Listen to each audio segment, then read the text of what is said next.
निबोधत।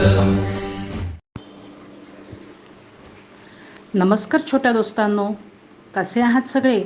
मजेत ना? गेल्या वेळच्या उपक्रमात आपण खूप मज्जा मस्ती धम्माल केली, होय की नाही?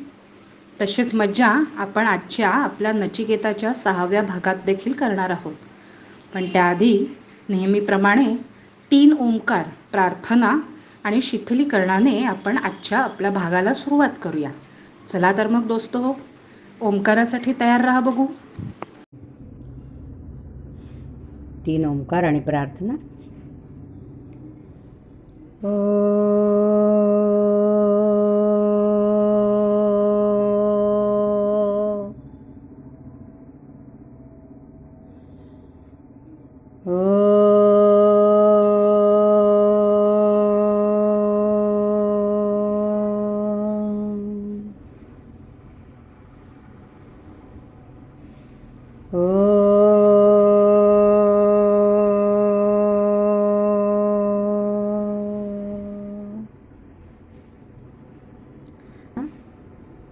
नमस्कार करायचा आहे.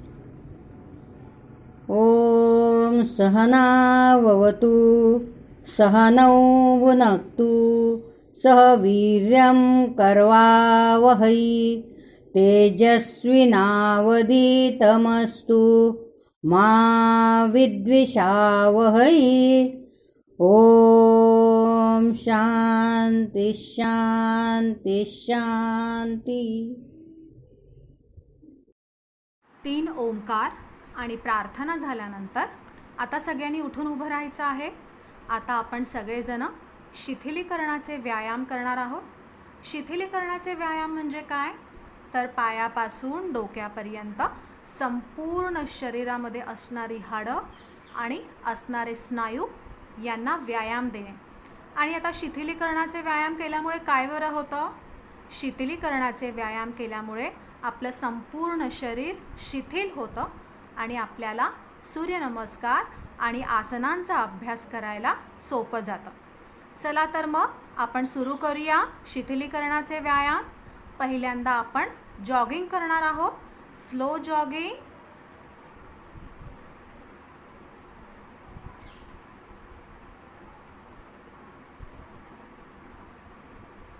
Backward jogging.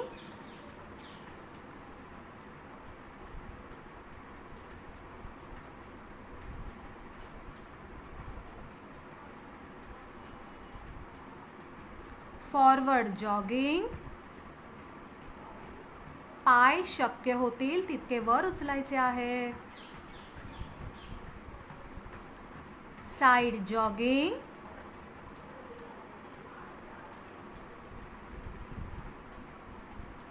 रिलॅक्स.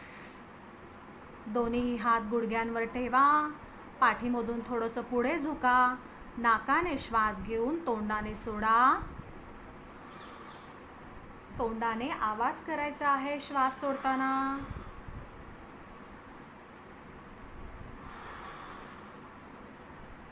डोळे उघडे ठेवायचे आहेत.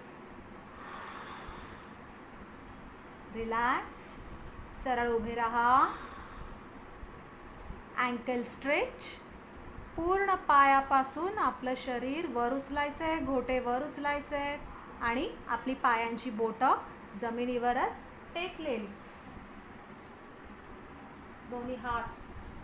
दोन्ही हात पुढे, खाली, परत वर, परत खाली, परत वर, परत खाली, परत वर,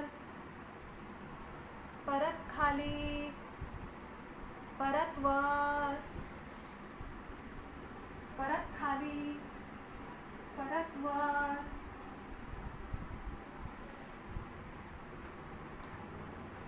रिलॅक्स. आता पायापासून गुडघ्यापर्यंत येऊया. कमरेतनं थोडं खाली वाकायचं आहे. गुडघ्यांवर दोन्ही हात ठेवायचे आहेत. नी रोटेशन करणार आहोत. गुडघे गोल फिरवणार आहोत. Clockwise, anti clockwise, clockwise, anti clockwise. 5 वेळा क्लॉकवाईज फिरवा. 5 वेळा अँटी क्लॉकवाईज फिरवा.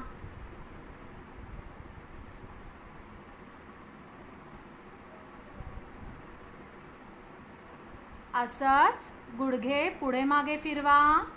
गुडघे पुढे मागे, पुढे मागे, पुढे मागे, पुढे मागे. रिलॅक्स. सरळ उभे राहा. आता आपण गुडघ्यांपासून कमरेपाशी येऊया. चला, पायातलं अंतर वाढवा. साईड बेंडिंग कमरेचे व्यायाम करणार आहोत. दोन्ही हात खांद्याच्या रेषेत सरळ. एकदा उजव्या बाजूला बेंड करा, एकदा डाव्या बाजूला बेंड करा, एकदा उजव्या बाजूला बेंड करा, एकदा डाव्या बाजूला बेंड करा.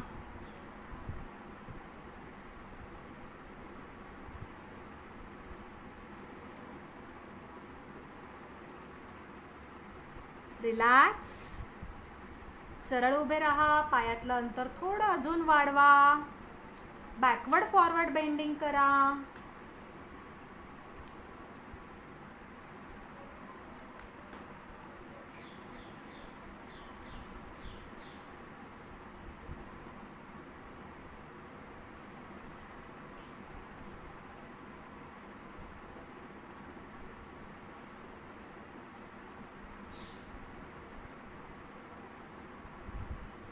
असं 5 ते 6 वेळा केल्यानंतर परत सरळ उभे राहा.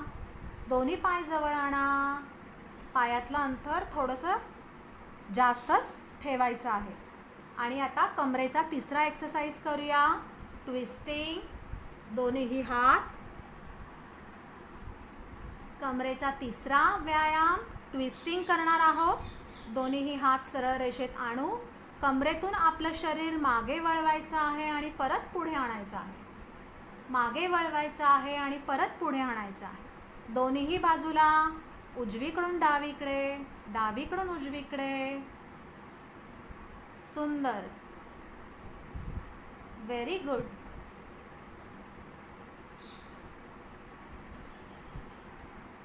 रिलॅक्स. 5 ते 6 वेळा ही एक्सरसाइज केल्यानंतर रिलॅक्स व्हायचं. आता कमरेपासून वरच्या भागाकडे वळूया. खांद्यांपाशी येऊया. आपले दोन्हीही हात खांद्यांवर ठेवा. आता आपण संपूर्ण दोन्हीही खांदे गोल फिरवणार आहोत. शोल्डर रोटेशन करणार आहोत. 1 2 3 4 5. आता खांदे उलट्या दिशेने फिरवा. Anti clockwise. 1 2 3 4 5. रिलॅक्स. दोन्हीही हात खाली. आता खांद्यांपासून वरच्या भागाकडे वळूया. मानेपाशी येऊया. मानेची एक्सरसाइज करूया. पायातलं अंतर थोडं कमी करा. दोन्हीही हातांची मागे जाऊन एकमेकांना हात पकडायचे आहेत आणि मानेचे एक्सरसाइज करणार आहोत. पहिल्यांदा मान पुढे मागे, पुढे मागे.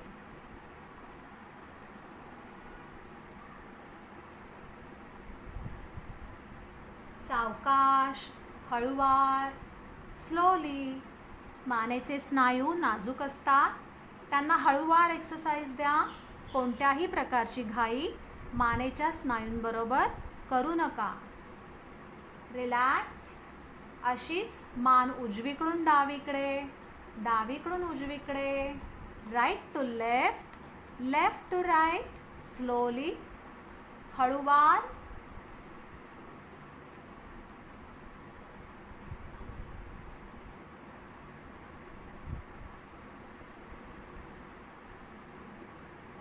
Very good. रिलॅक्स. परत मान पुढे मध्ये आणायची आणि संपूर्ण रोटेशन करायचं. पूर्ण मान गोल फिरवा.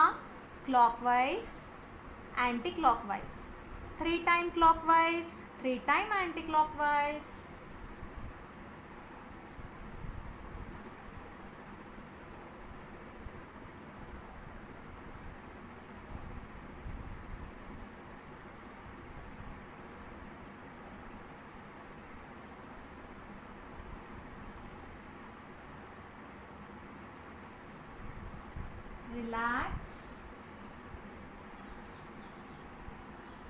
खाली बसा, पाय पसरा, हात सैल सोडा, रिलॅक्स व्हा, मान सैल सोडा.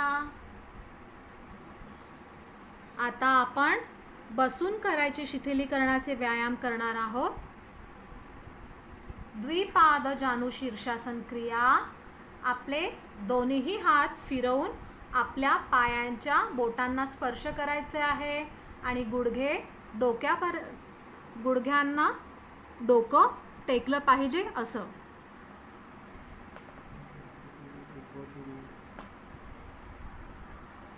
जितकं जमेल तितकंच डोकं खाली न्यायचं आहे.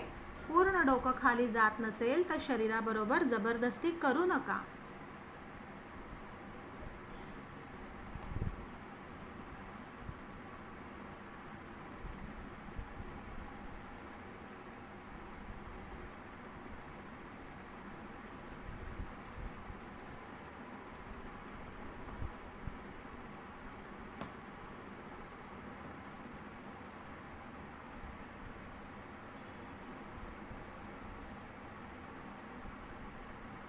Relax, relax. चक्की चालन क्रिया. दोन्हीही हात एकमेकांमध्ये गुंफून समोर ठेवायचे. ताठ आणि गोल गोल चक्की आपण जसं चालवतो तसं आपलं शरीर गोल फिरवायचं. जितकं होईल तितकं पुढे या, जितकं होईल तितकं मागे जा.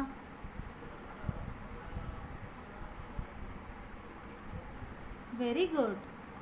अँटी क्लॉकवाईज करा, अँटी क्लॉकवाईज करा.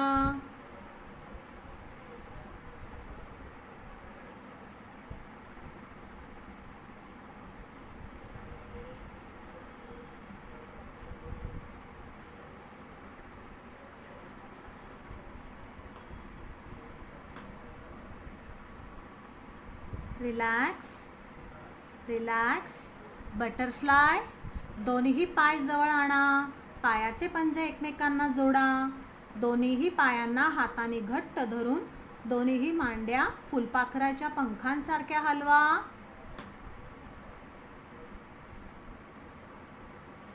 हा एक्सरसाइज जास्तीत जास्त वेळ करता येईल तितका वेळ करायचा आहे.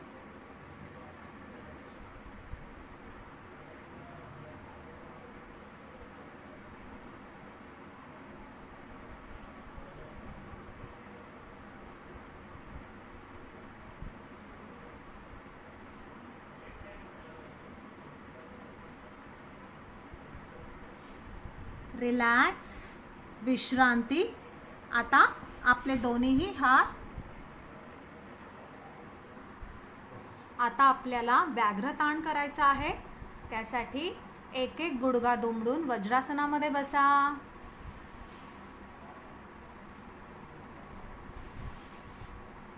आपल्या दोन्हीही गुडघ्यांमध्ये हात आणि कोपर इतकं अंतर घ्यायचं आहे.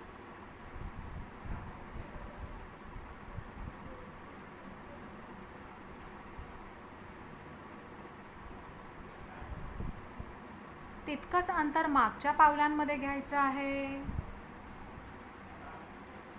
ओंडवं व्हायचं आहे. आता श्वास घे, पाठ खाली, मान वर. श्वास सोडत पाठ फुगवा, मान खाली.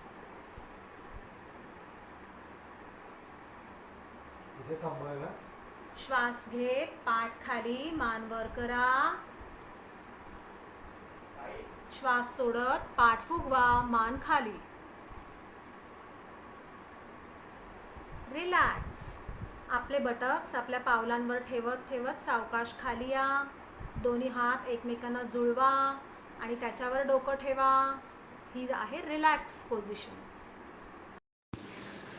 सध्या घरीच बंद आहात ना, बाहेर जाऊ शकत नाही, घरात मोकळेपणाने खेळता सुद्धा येत नाही.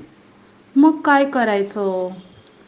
मित्रांनो, हीच वेळ आहे आपण आपल्या शरीराला व्यायामाची सवय छान प्रकारे लावून घेण्याची. व्यायामाने शरीर निरोगी आणि सुदृढ राहते. तसेच आपण दिवसभर खूप प्रसन्नही राहतो, चिडचिड होत नाही आणि एक चांगली सवय लागते. तर आज आपण असाच एक सर्वांग सुंदर असा व्यायाम बघणार आहोत, सूर्यनमस्कार.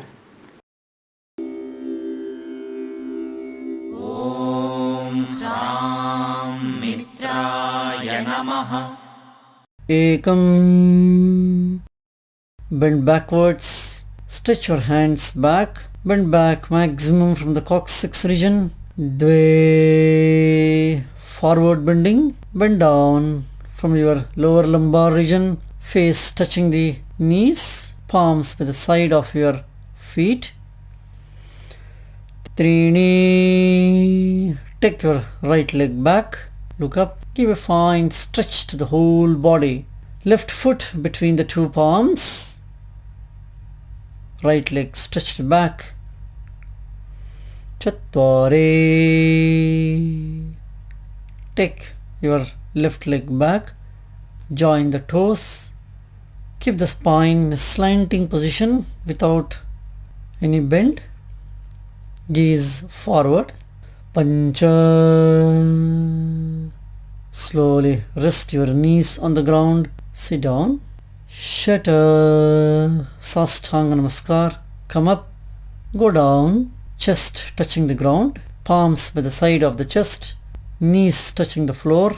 Sapta. Give a fine stretch to the whole body. Knees above the ground. Feel the stretch from the toes to the palms. Look up. Ashta. Inverted V position. Look down. Heels resting on the ground. Push your neck inside. Let your head touch the ground. Knees straight. Nava. Return to position number 5. Knees on the ground. Sit comfortably. Dasha. Right leg forward between the two palms. Look up. Stretch maximum. Ekadasha. Bring the left leg forward. Knees straight. Padahastasana position. Dwadasha. Come up to the Namaskara position. आज आपण सगळे एकत्र गुण्यागोविंदाने राहत आहोत. आपला भारत देश स्वतंत्र झाला म्हणून आज आपण मोकळेपणाने वावरत आहोत. अशा वेळी मातृभूमीला वंदन करायलाच हवे. आज आपण जे काही आहोत ते या मातृभूमीमुळेच. चला तर मग मातृभूमी गान से गुंजना रहे गगन हे गाणं ऐकूया. हे गाणं सादर केलं आहे आपल्या विवेकानंद केंद्र सोलापूर येथील एक कार्यकर्ती आहे आपली भक्ती. चला तर मग आपण तिच्याच आवाजात आपलं एक गीत ऐकूया. मातृभूमी गान से गुंजता रहे गगन. पुढे तुम्हीच ऐका. मी भक्ती, कार्यकर्ती विवेकानंद केंद्र सोलापूर, सादर करते गीत मातृभूमी गान से. मातृभूमी गान से गूंजता रहे गगन, स्नेह नीर से सदा फूलते रहे सुमन. मातृभूमि गान से गूंजता रहे गगन, स्नेह नीर से सदा फूलते रहे सुमन. जन्म सिद्ध भावना स्वदेश का विचार हो, रोम रोम में रमा स्वधर्म संस्कार हो. आरती उतारते प्राण दीप हो मगन, स्नेह नीर से सदा फूलते रहे सुमन. मातृभूमि गान से गूंजता रहे गगन, स्नेह नीर से सदा फूलते रहे सुमन. हार के सुसूत्र में मोतियों की पंक्तियां, ग्राम नगर प्रांत से संगठित शक्तियां. लक्ष्य लक्ष्य रूप से राष्ट्र हो विराट तन, स्नेह नीर से सदा फूलते रहे सुमन. मातृभूमि गान से गूंजता रहे गगन, स्नेह नीर से सदा फूलते रहे सुमन. ऐक्य शक्ति देश की प्रगति में समर्थ हो, धर्म आसरा लिए अर्थ काम मोक्ष हो. पुण्य भूमि आज फिर ज्ञान का बने सदन, स्नेह नीर से सदा फूलते रहे सुमन. मातृभूमि गान से गूंजता रहे गगन, स्नेह नीर से सदा फूलते रहे सुमन, स्नेह नीर से सदा फूलते रहे सुमन, स्नेह नीर से सदा फूलते रहे सुमन. भारत देश स्वतंत्र व्हावा म्हणून अनेक शूरवीर योद्ध्यांनी आपल्या प्राणांचं बलिदान दिलं, आपला जीव गमावला. ज्या वयात तुमच्यासारखी मजा मस्ती करायची, त्याच वयात देशासाठी वाटेल ते करण्याची हिंमत दाखवली. त्यामुळेच आज आपण मनसोक्तपणे आपलं स्वातंत्र्य उपभोगत आहोत. आज अशाच एका पराक्रमी शीख शहीद गुरुतेज सिंहजी यांची गोष्ट ऐकूया. चला तर मग मित्रहो. सिर्फ 23 साल का था वो हंसता मुस्कुराता सिख नौजवान, जिसकी मूछें भी अभी हल्की हल्की ही निकली थी, और वो गलवान की लड़ाई में शहीद होकर वीर गति पा गया. लेकिन जाने से पहले उसने वो वीरता दिखाई जिसने न सिर्फ उसकी रेजिमेंट का, न सिर्फ भारत की फौज का, न सिर्फ सिख समुदाय का, बल्कि भारत भूमि का नाम बहुत ऊंचा कर दिया. वो था गुरतेज सिंह, जिसने गलवान की लड़ाई में एक नहीं, दो नहीं, बल्कि पूरे 1 दर्जन चीनियों को मौत के घाट उतारा. वो भी तब जब 4-4 चीनी सैनिकों ने उसे पकड़ा हुआ था. वाह रे गुरतेज, तुमने साबित कर दिया कि ऐसा क्यों कहा जाता है कि एक अकेला सिख 1.25 लाख के बराबर है. आज जब मैं शहीद गुरतेज सिंह की बहादुरी और शहादत की बात याद कर रहा हूं तो मेरी आंखों में गर्व के आंसू हैं. शहीद का वीडियो है दोस्तों, पूरा देखना और अपनी आंखों में बसा लेना. दोस्तों, ये कहानी उन चंद कहानियों में से एक है जो सीमा पर तैनात हमारी फौजों से हम तक पहुंची है. ये सरकारी जरियों से नहीं आई है, बल्कि खुद हमारे वीर जवानों ने इस बेमिसाल शहीद की कहानी एक पत्रकार सुबीर भौमिक तक पहुंचाई. हम उन्हीं के हवाले से ये कहानी बयान कर रहे हैं.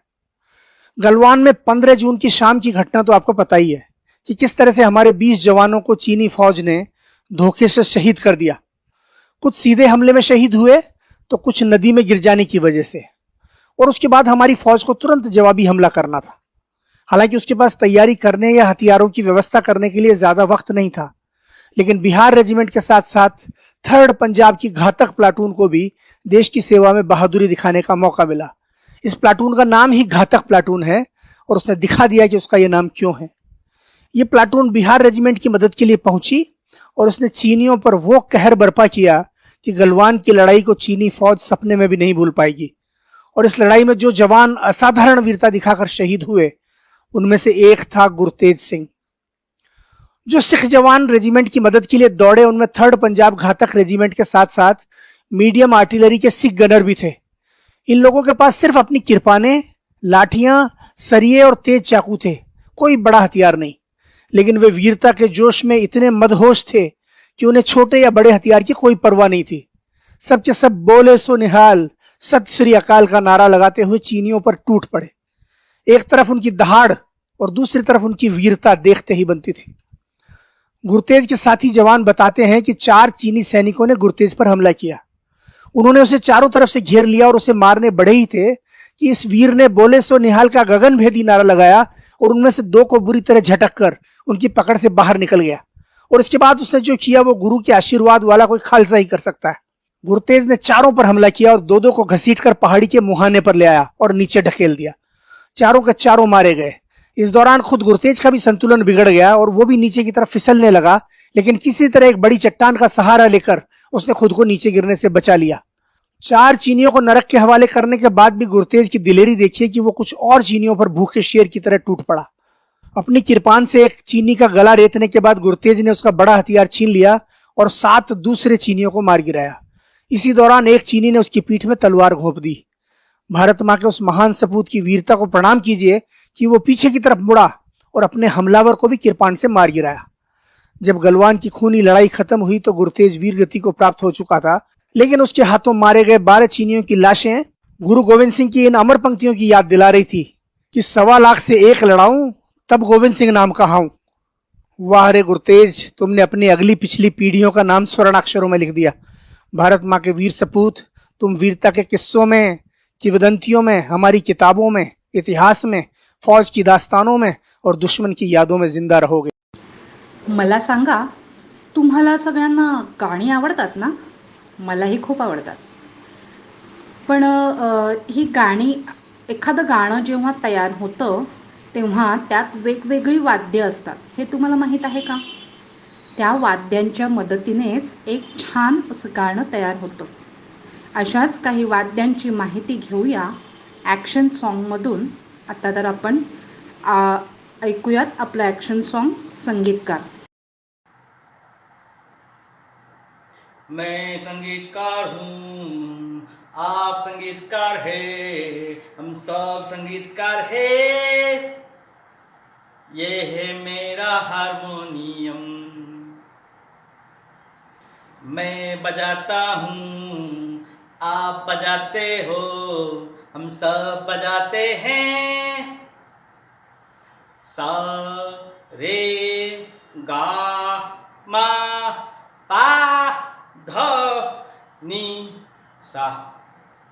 सा रे गा मा पा ध नी सा। सा रे गा मा पा ध नी सा। वाह, क्या गाया है, क्या गला पाया है, क्या आवाज है, एकदम सुर में गाया है। मैं संगीतकार हूँ, आप संगीतकार है, हम सब संगीतकार है। ये है मेरा तबला, मैं बजाता हूँ, आप बजाते हो, हम सब बजाते हैं। धिंग तक धा, धिंग तक धा, धिंग तक धा, धिंग तक धा धा धा धा धा। वाह, क्या बजाया है, शानदार, मजा आ गया, फैंटास्टिक, गजब, माइंड ब्लोइंग। मैं संगीतकार हूँ, आप संगीतकार है, हम सब संगीतकार है। ये है मेरा गिटार, मैं बजाता हूँ, आप बजाते हो, हम सब बजाते हैं। टा टा टा टा टा टा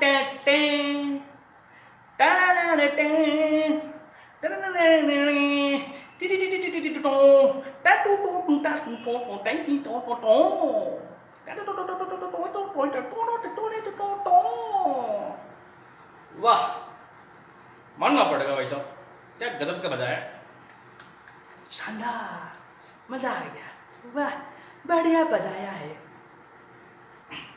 मैं संगीतकार हूँ, आप संगीतकार है, हम सब संगीतकार है। ये है मेरा वायोलिन, मैं बजाता हूँ, आप बजाते हैं, हम सब बजाते हैं।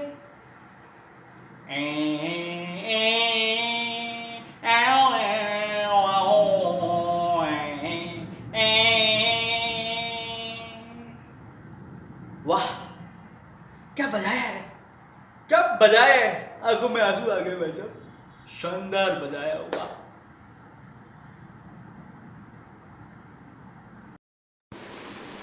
शिवाजी महाराजांची गोष्ट सगळ्यांना माहिती आहेच. शिवाजी महाराजांनी तुमच्यासारख्या काही मावळ्यांना हाताशी घेऊन गड किल्ले सर केले आणि भगवा ध्वज फडकवला. तुम्हाला सुद्धा आवडेल ना अशाच गड किल्ल्यांची सफर बघायला आणि त्यांची खोलवर माहिती घ्यायला? चला तर सफर करूया गड किल्ल्यांची. आज आपण माहिती बघणार आहोत हरिहरगड.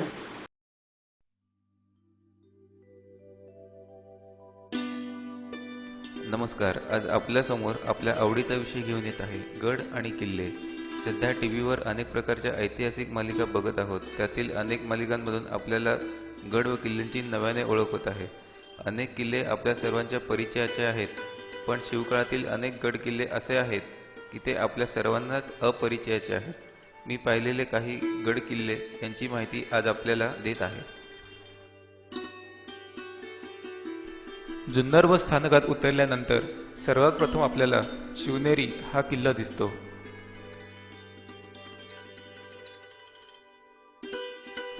छत्रपती शिवाजी महाराज यांचा जन्म याच किल्ल्यावरती झाला.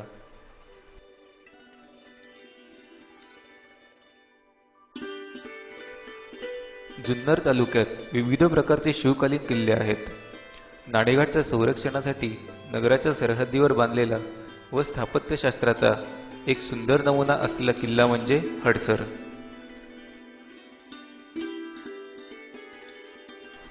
पायथ्यापासून दिसणारा हा हडसर किल्ला.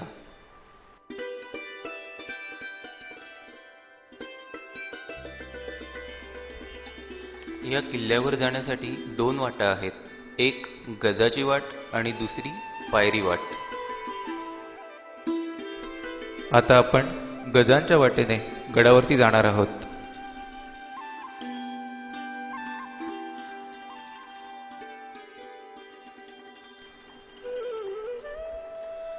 गजांची वाट म्हणजे नेमकं आहे तरी काय? गजांची वाट म्हणजे अखंड कातळात पोलादी खिळे बसवलेले आहेत. त्या खिळ्यांच्या सहाय्याने या गडावरती आपल्याला जाता येते.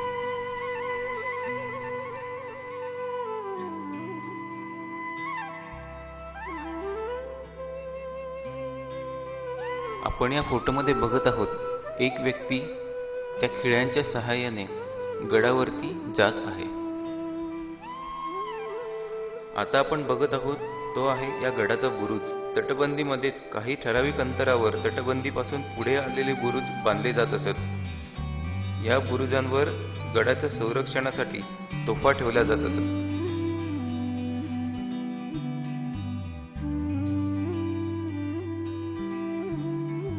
हे आहे या किल्ल्यावरील हनुमानाचे मंदिर. आता हे मंदिर सुस्थितीत जरी नसले तरी या मंदिराचे अवशेष आपल्यास बघण्यास मिळतात.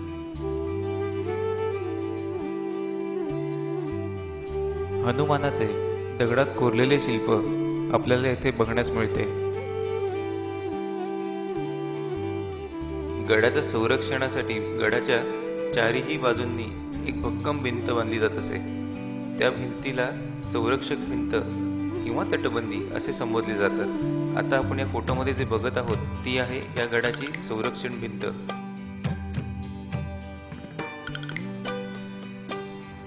सह्याद्रीच्या पर्वतरांगांमध्ये अनेक गडकिल्ल्यांची निर्मिती हे मोठमोठे खडक फोडून झाली आहे. हा हडसर किल्ला त्या वास्तुशिल्पकलेचा एक सुंदर नमुना आहे. कातळात कोरलेल्या पायऱ्या, मोठमोठे दगड फोडून या पायऱ्या बनवण्यात आलेल्या आहेत.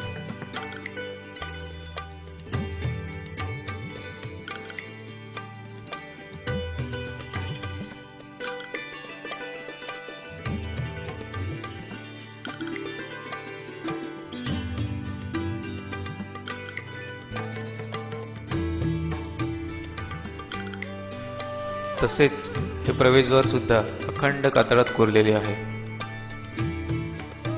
हा प्रवेशद्वाराचा प्रथमदर्शनी भाग आहे.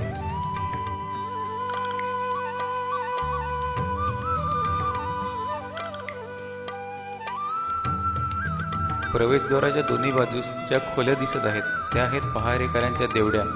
देवड्या म्हणजे बुरुजांवरील किंवा दरवाजाच्या दोन्ही बाजूस असलेल्या पहारेकऱ्यांची जागा.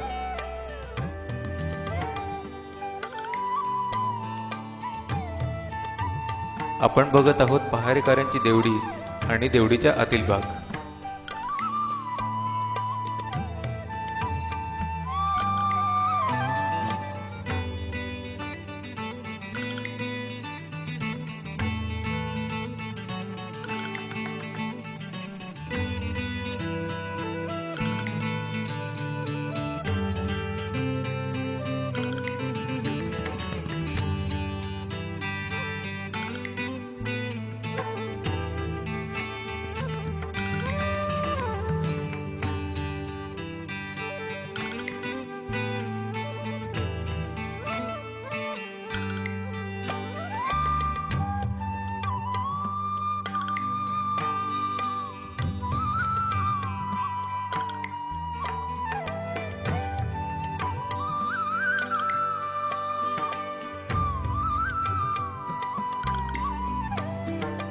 सुरुवातीला गजांच्या वाटेने आपण गडावर प्रवेश केला होता.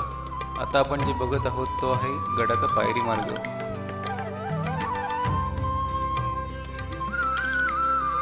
हा पायरी मार्ग इंग्रजांनी सुरुंग लावून उद्ध्वस्त केलेला आहे आणि आजही त्या आपल्याला उद्ध्वस्त असलेल्या स्थितीतच बघायला मिळतात.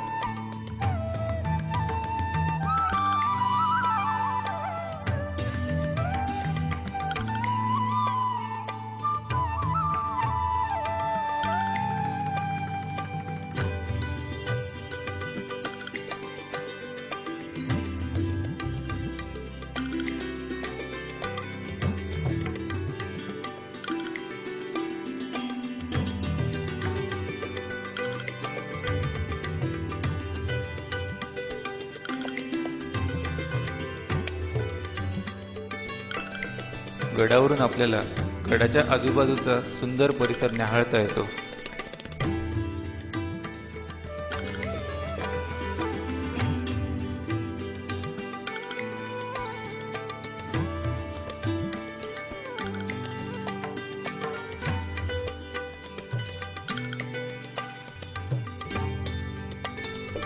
पायरी मार्गाने गड उतरल्यानंतर गडाचा पलीकडचा भाग अशा प्रकारे दिसतो. असा आहे हा मनमोहक हडसर किल्ला.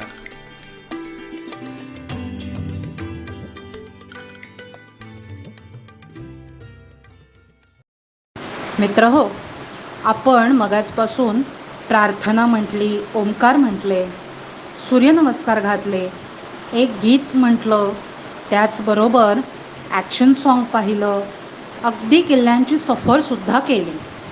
आता बसून बसून थोडा शरीराला कंटाळा आला असेल नाही? मग आपण काय करायचं बरं? अगदी बरोबर. आता आपण एक खेळ खेळूया. खूप धमाल येते. मलाही खेळायला खूप आवडतं बरं का. मग आता तुम्ही कोणता बरं खेळ खेळणार आहात? एक काम करूया, आता तुम्हीच बघा मी सांगण्यापेक्षा.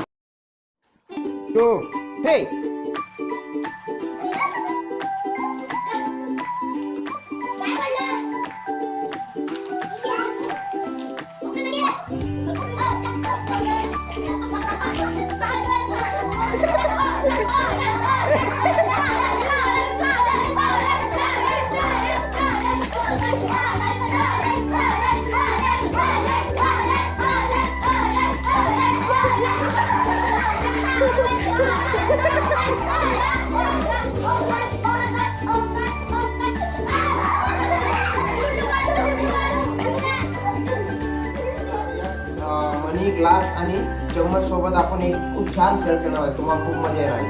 चला आता आपण काय करणार आहोत, 3 गट पाडणार आहोत तुमचे. गट पाडण्यासाठी चला 1 2 3 1 2 3 1 2 3 1 2 3 झालेले आहेत. बरोबर आहे. एक गट आणि गट आणि हा ठीक आहे झालेले. आता तुम्हाला मी नियम सांगणार आहे. बघा काय करायचं ते सांगतो. बघा आता आपल्याकडे काय आहे, मनी आहेत ना, ते मनी इथं ठेवले. तुम्ही काय करायचं, हे जे चम्मच आहे हा चम्मच काय करायचा, तोंडात धरायचा आणि तोंडाने काय करायचं, या चम्मच मध्ये जेवढे मनी बसतील तेवढे काय करायचे, घ्यायचे आणि आपल्या ग्लासामध्ये घेऊन टाकायचे. आता प्रत्येक गटातून नवीन प्लेयर आलेले आहेत. त्यातला शिवराज आहे. शिवराज एकदा तू कसा पकडला बघू दे जरा चम्मच. दात दाखवा मला. छान. दात नसणार, 2 दात पडलेले असताना पण मस्तपैकी इथं चम्मच धरलेला आहे. आणि आता गेम सुरू होतोय. 1 2 3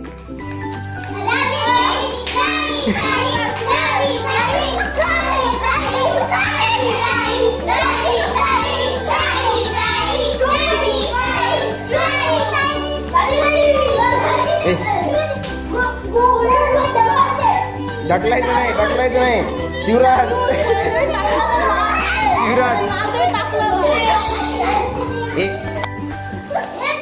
बघा, शिवराज हा एकदम छानपैकी मनी घेत आहे. बघा, झोपून मनी जमा करत आहे. बघा त्यानं घेतलेले आहेत आपल्या चम्मच मध्ये मनी. आपल्या गटासाठी बघा शिवराज कशा प्रकारचा मनी जमा करत आहे बघा. त्याचा चम्मच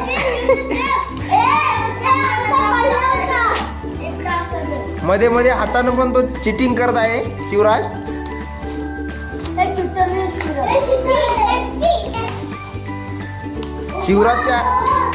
शिवराजच्या चम्मच मध्ये काही मनी यायलाच तयार नाही बघा. आला एक मनी आलेला आहे. एक मनी घेऊन गेला आणि आपल्या कपात नेऊन टाकलेला आहे बघा. 1 मिनिट राहिलाय तुमचा. फक्त 1 मिनिटात बघू किती टाकता.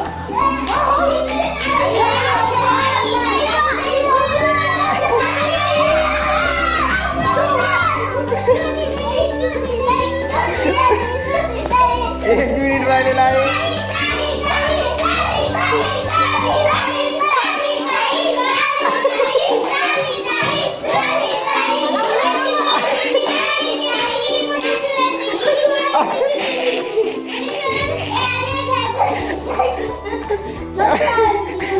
हा तुमचा टाइम संपलेला आहे. करूया 1 2 3. बघा सागरने घेतलेले आहेत म्हणजे आपल्या चम्मच मध्ये. तो आपल्या कपामध्ये नेऊन टाकत आहे बघा. तिचा ओमकारनं पण घेतलेले आहेत आणि तो एकदम फास्ट घेऊन जात आहे.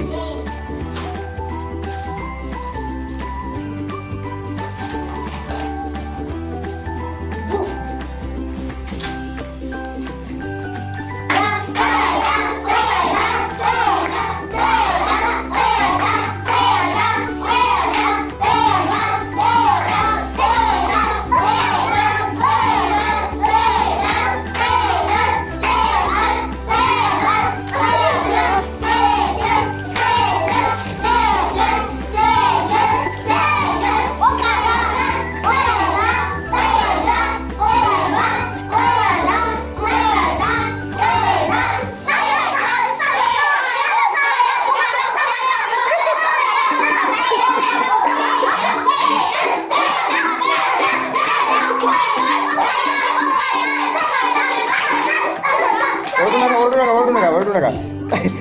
तेजसला काही मनी घेता येत. हा बघा तुमचा टाइम संपलेला आहे. काय मग खेळ बघून खूप मज्जा आली नाही? मला तर बाई खूप मजा आली. मला तर शाळाच आठवली पटकन. आता शाळेचाच विषय काढला आहे तर शाळेत आपण खूप प्रयोग केले असतील नाही विज्ञानाच्या तासाला आपल्या लॅबमध्ये जाऊन. असाच एक प्रयोग आज आपण इथे बघणार आहोत. प्रयोगाचं नाव आहे वक्रनलिका प्रवाह आणि तो दाखवणार आहेत नरेंद्र गोळे सर. ते त्यांच्या नरेंद्र गोळे या नावाने वेगवेगळे ब्लॉग लिहित असतात. तुम्हाला जर याच प्रयोगाबद्दल किंवा त्यांनी लिहिलेल्या अन्य लिखाणाबद्दल जाणून घ्यायचं असेल तर त्यांची लिंक खाली डिस्क्रिप्शन बॉक्समध्ये दिली आहे. तसेच ती तुम्हाला ग्रुपवरती सुद्धा येईल. त्या लिंकवर क्लिक करून त्यांचा ब्लॉग लाईक करा, फॉलोअर व्हा आणि त्यावर कमेंट करायला विसरू नका बरं का. चला तर मग प्रयोग पाहूया. वक्रनलिका प्रवाह सायफन.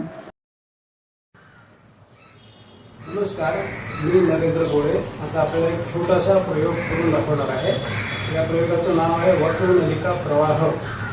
वक्रनलिका प्रवाहाचा उपयोग हा वरच्या पातळीवर असलेल्या बादलीतून खालच्या पातळीवर असलेल्या बादलीत पाणी उतरवण्याकरता होतो. या पद्धतीमध्ये वरच्या बादलीला होप न पाडता हे पाणी खालच्या बादलीमध्ये उतरवता येतं. कसं उतरवता येतं ते आपण आता बघू. याच्याकरता आवश्यक असलेल्या साहित्यामध्ये एक रिकामी बादली आहे, ती खाली ठेवलेली आहे जमिनीवर. एक भरलेली बादली आहे, ती स्टुलावर ठेवलेली आहे आणि याच्यामध्ये एक नळी आहे. ही नळी मी पूर्णपणे पाण्याने भरून घेतो. पाण्यात बुडवली आणि त्यातली हवा काढून टाकली की त्याच्यामध्ये पाणी भरलं जाणार आहे.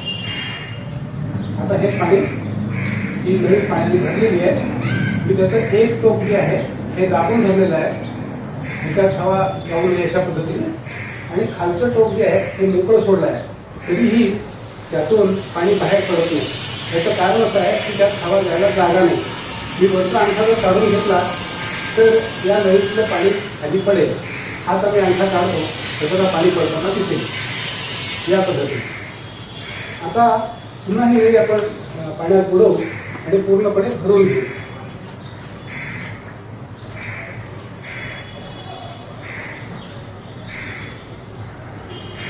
त्याप्रमाणे मी आता त्या टोकावर अंगठा दाबून धरलेला आहे आणि वर उचललं. खालच्या टोकातनं पाणी पडताना दिसत नाही आहे आणि नळी पूर्ण भरलेली आहे.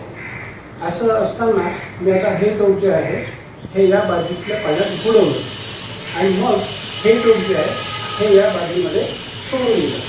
आता सोडल्यानंतर असं आपल्या लक्षात येईल की या नळीतून एक पाण्याचा प्रवाह सुरू झाला आहे. हा प्रवाह दिसतोय का? तर हा प्रवाह वरच्या बाजूतलं पाणी ही खालच्या बाजूमध्ये रिकामं करते. पण आता इकडनं ही नळी जर उचलल्या गेली, पाण्याच्या प्रवाहाच्या बाहेर आली, म्हणून हा प्रवाह थांबला. आपण पुन्हा सुरू करू.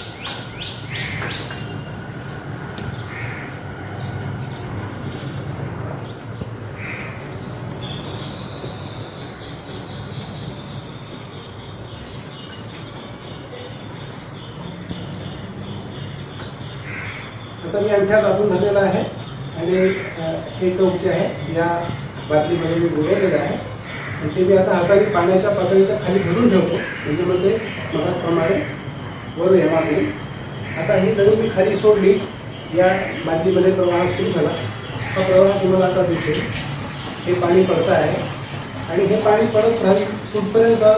तर वरच्या पातळीतील पाण्याची म्हणजे वरच्या बाटलीतील पाण्याची पातळी आणि खालच्या बाटलीतील पाण्याची पातळी एक होईपर्यंत हा प्रवाह सुरू राहू शकतो. याचाच अर्थ असा आहे की वरच्या बाजूचं सगळं पाणी हे खालच्या बाजूमध्ये आपण रिकामं करून घेऊ शकतो.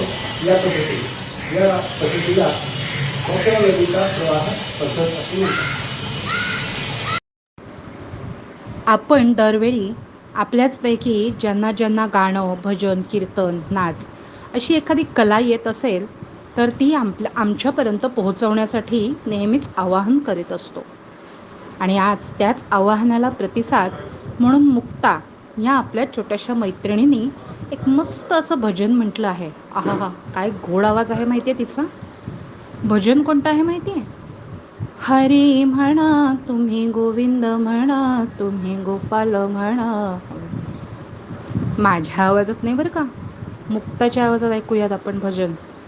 आणि हो, तुम्हाला सुद्धा तुमच्यातली कला आमच्यापर्यंत लोकांना, आपल्या मित्रमैत्रिणींना दाखवायची असेल तर ती आमच्यापर्यंत पोहोचवू शकता. आणि जी काही तुम्हाला आम्ही टास्क सांगतो किंवा तुम्हाला काही आपली कला आमच्यापर्यंत पोहोचवायची असते तर या सगळ्यासाठी मिनल ताईंच्या व्हॉट्सअप नंबरवरती तुम्ही संपर्क करू शकता किंवा त्यांना ती पोस्ट पाठवू शकता. चला तर आपण आत्ता ऐकूयात मुक्ताचं एक छानसं भजन. नमस्कार, माझे नाव मुक्ता किशोर, वय 10 वर्ष. मी आज आपल्यासमोर हरी म्हणा कुणी गोविंद म्हणा हे भजन सादर करण्याचा प्रयत्न करणार आहे. हरी म्हणा तुम्ही, गोविंद म्हणा तुम्ही, गोपाल म्हणा हरी नारायणा. हरी म्हणा तुम्ही, गोविंद म्हणा तुम्ही, गोपाल म्हणा हरी नारायणा. गोविंद गोपाल हरी नारायणा. गोविंद गोपाल हरी नारायणा. हरी म्हणा तुम्ही, गोविंद म्हणा तुम्ही, गोपाल म्हणा हरी नारायणा. हरी म्हणा तुम्ही, गोविंद म्हणा तुम्ही, गोपाल म्हणा तुम्ही नारायणा.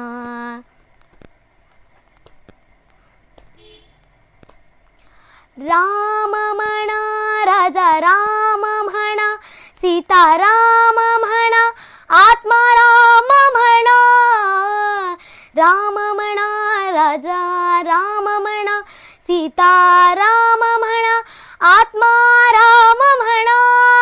हरी म्हणा तुम्ही, गोविंद म्हणा तुम्ही, गोपाल म्हणा हरी नारायणा. हरी म्हणा तुम्ही, गोविंद म्हणा तुम्ही, गोपाल म्हणा तुम्ही नारायणा.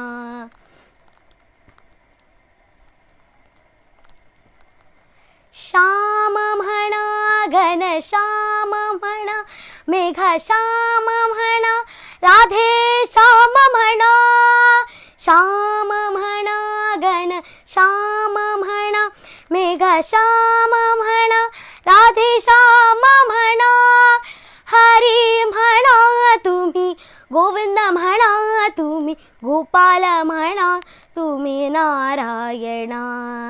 हरी म्हणा तुम्ही, गोविंद म्हणा तुम्ही, गोपाल म्हणा तुम्ही नारायणा. गोविंद गोपाल हरी नारायणा, गोविंद गोपाल हरी नारायणा. हरी म्हणा तुम्ही, गोविंद म्हणा तुम्ही, गोपाल म्हणा हरी नारायणा. दत्त म्हणा, गुरु दत्त म्हणा, श्रीपाद म्हणा, गुरुदेव म्हणा. दत्त म्हणा, गुरु दत्त म्हणा, श्रीपाद म्हणा, गुरुदेव म्हणा. हरी म्हणा तुम्ही, गोविंद म्हणा तुम्ही, गोपाल म्हणा तुम्ही नारायणा. हरी म्हणा तुम्ही, गोविंद म्हणा तुम्ही, गोपाल म्हणा तुम्ही नारायणा. गोविंद गोपाल हरी नारायणा, गोविंद गोपाल हरी नारायणा. हरी म्हणा तुम्ही, गोविंद म्हणा तुम्ही, गोपाल म्हणा हरी नारायणा. ईश म्हणा, जगदीश म्हणा, सर्वेश म्हणा, परमेश म्हणा. ईश म्हणा, जगदीश म्हणा, परमेश म्हणा, सर्वेश म्हणा. हरी म्हणा तुम्ही, गोविंद म्हणा तुम्ही, गोपाल म्हणा हरी नारायणा. कुंज विहारा गोविंद, गोरस चोरा गोविंद, कुंज विहारा गोविंद, गोरस चोरा गोविंद, गोपिका हृदय नंद किशोरा, पीतांबरधर गोविंद. गोपिका हृदय नंद किशोरा, पीतांबरधर गोविंद. हरी म्हणा तुम्ही, गोविंद म्हणा तुम्ही, गोपाल म्हणा हरी नारायणा. हरी म्हणा तुम्ही, गोविंद म्हणा तुम्ही, गोपाल म्हणा हरी नारायणा. गोविंद गोपाल हरी नारायणा, गोविंद गोपाल हरी नारायणा. हरी म्हणा तुम्ही, गोविंद म्हणा तुम्ही, गोपाल म्हणा हरी नारायणा. हरी नारायणा, हरी नारायणा. धन्यवाद. वाह वाह वाह, क्या बात है मुक्ता, बहुत बढ़िया. खूप मस्त झालं मुक्ताचं भजन. मुक्ता इतकंच गोड आवाज आहे मुक्ताचा. बरं तर मित्रांनो, आता आपली वेळ झाली एक टास्कची. काय बरं द्यायचं तुम्हाला टास्क? एक मज्जा करूया आपण. तुम्हाला सगळ्यांना खायला खूप आवडतं की नाही? मग आजचा टास्कसुद्धा ह्याच्याशीच निगडीत आहे. तुम्हाला काय करायचं आहे, गॅस वापरायचा नाही आहे बरं का. तुम्हाला एक रेसिपी करायची आहे ज्याच्यामध्ये गॅसचा वापर नसेल आणि तुमचे आई वडील, तुमचे आजी आजोबा त्यांच्या मार्गदर्शनाखाली तुम्हाला एक छानशी रेसिपी करायची आहे आणि त्याचा 3 मिनिटाचा व्हिडिओ आम्हाला पाठवायचा आहे. आलं ना लक्षात? रेसिपी करायची आहे छानशी आणि गॅसचा वापर न करता. चला तर मग तयार व्हा आणि तुमच्या रेसिपी आम्हाला पाठवा. मित्र हो, आपण अनेक वेळेला कितीतरी अशा गोष्टी वाचत असतो, ऐकत असतो. काही जणं तर लिहितात सुद्धा. क्या बात है. मला विचारलं तर मला बाई गोष्टी ऐकायला जास्त आवडतात बरं का. माझं तर खूप मूड आहे आत्ता गोष्ट ऐकण्याचा. तुमचाही असेलच ना. आज आपण गोष्ट कोणाची बरं ऐकणार आहोत? हां, स्वामी विवेकानंदांची.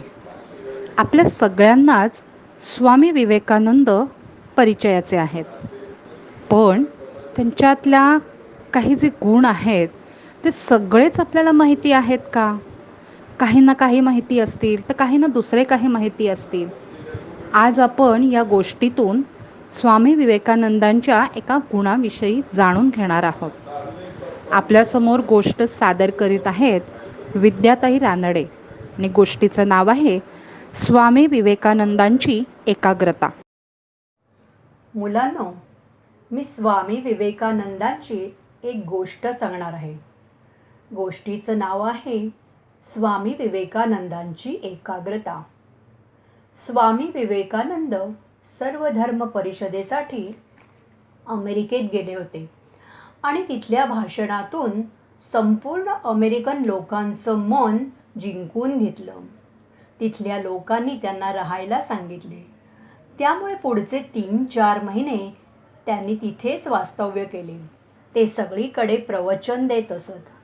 असेच एकदा एका ठिकाणी राहत असताना संध्याकाळी फिरायला म्हणून बाहेर पडले आणि जवळच्याच एका तळ्यावर गेले होते. तिथे काही मुलं नेमबाजीचा खेळ खेळत होती. त्यांनी काय केलं की प्लास्टिकची काही बदकं तळ्यात सोडली होती आणि त्यांच्याजवळ असणाऱ्या एका छोट्या बंदुकीने त्या बदकांवर नेम धरण्याचा ती मुलं प्रयत्न करत होती. त्यांनी कितीही प्रयत्न केले तरी त्यांचे नेम काही लागत नव्हते. बराच वेळ झाला.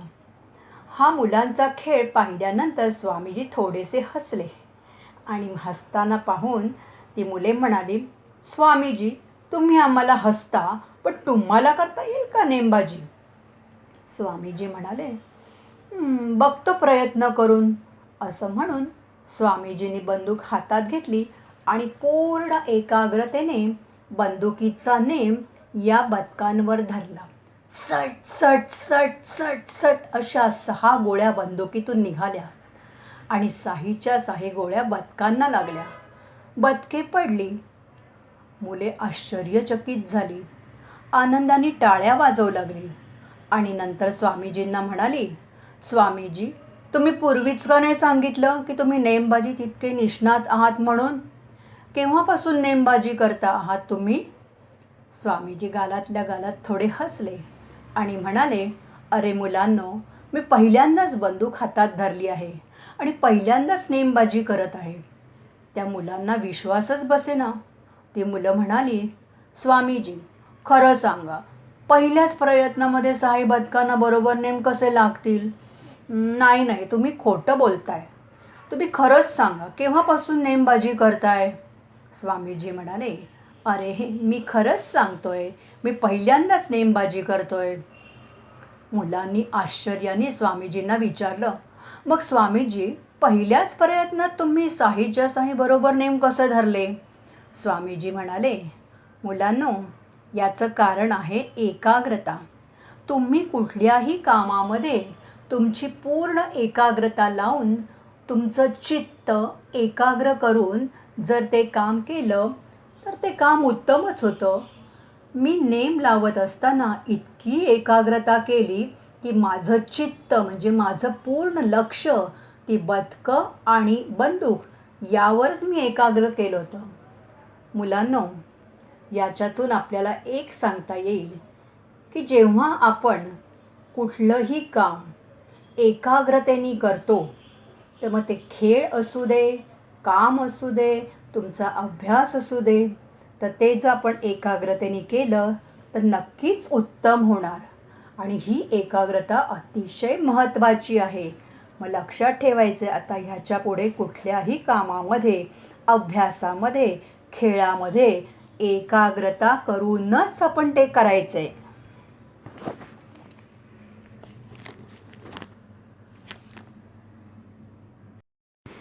एकाग्रतेचं महत्त्व या सुंदर अशा गोष्टीतून आम्हाला समजावून दिल्याबद्दल मी विद्याताईंचे मनापासून आभार मानते. या गोष्टीवरून मी तरी बाई आत्ता ठरवलं आहे की मी जे काही काम करेन, मग तो अभ्यास असेल, माझी चित्रकला असेल किंवा माझा डान्स असेल, मी जे काही करणार आहे ते अगदी लक्ष देऊन मनःपूर्वक एकाग्रतेने करणार आहे. मी तरी मनाशी निश्चय पक्का केला आहे. तुमचं काय? बरं, आता आपण शांती मंत्र म्हणून आजचा हा आपला कार्यक्रम इथेच संपवूयात आणि पुढच्या कार्यक्रमाला भेटूयात नवीन माहिती, मनोरंजन आणि अधिक आनंद, धमाल, मस्ती घेऊन. तोपर्यंत तुम्ही घरी राहा, स्वस्थ राहा आणि आनंदी राहा. बाय. सर्वे भवन्तु सुखिनः, सर्वे सन्तु निरामयाः, सर्वे भद्राणि पश्यन्तु, मा कश्चित् दुःखभाग् भवेत्. ॐ शान्ति शान्ति शान्तिः.